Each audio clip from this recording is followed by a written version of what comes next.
واضح رہے کہ راولپنڈی اور اسلام آباد میں تیز بارش سے نصیبی علاقے زیر آب آ گئے ہیں۔ راولپنڈی کی نجی ہاؤسنگ سوسائٹی کے فیز 8 میں پانی داخل ہو گیا اور ملحقہ دیہات میں بھی پانی داخل ہو گیا۔ شدید بارش سے متاثر ہونے والے گاؤں میں باغ راجگان، کھڑکن، سوہاؤ شامل ہیں۔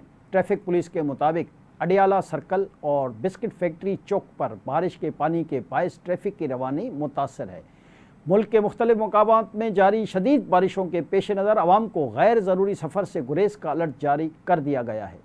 ساتھ ہی ملک بھر میں عوام کے تحفظ کو یقینی بنانے کے لیے تمام ریسکیو اداروں کو ہائی الرٹ بھی کر دیا گیا ہے۔ اس حوالے سے جاری کیے گئے الرٹ میں کہا گیا ہے کہ محکمہ موسمیات نے ملک بھر میں مونسون کے دوران شدید بارشوں کی پیش گوئی کی ہے۔ ٹریفک حادثات، لینڈ سلائیڈنگ، درختوں کا گرنا اور ندی نالوں میں طغیانی کا خطرہ ہے۔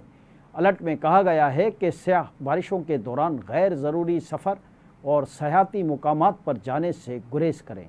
بارش کے دوران دریاؤں اور ندی نالوں کے قریب بالکل نہ جائیں۔ اس حوالے سے مزید کہا گیا ہے کہ سیاح ضروری احتیاطی تدابیر اختیار کریں اور موسمی حالات سے باخبر رہیں۔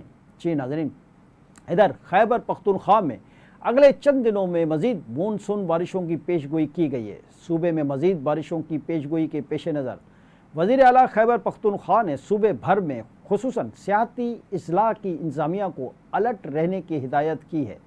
وزیر اعلیٰ کے پی نے انتظامیہ سے کہا ہے کہ پولیس، بلدیات، اوپاشی، ریسکیو اور ضلعی انتظامیہ کے اہلکاروں کی فیلڈ میں موجودگی یقینی بنائی جائے۔ ان کا کہنا ہے کہ سیلاب اور دیگر قدرتی آفات کی صورت میں مالی و جانی نقصان کو کم کرنے کے لیے ضروری انتظامات مکمل کیے جائیں۔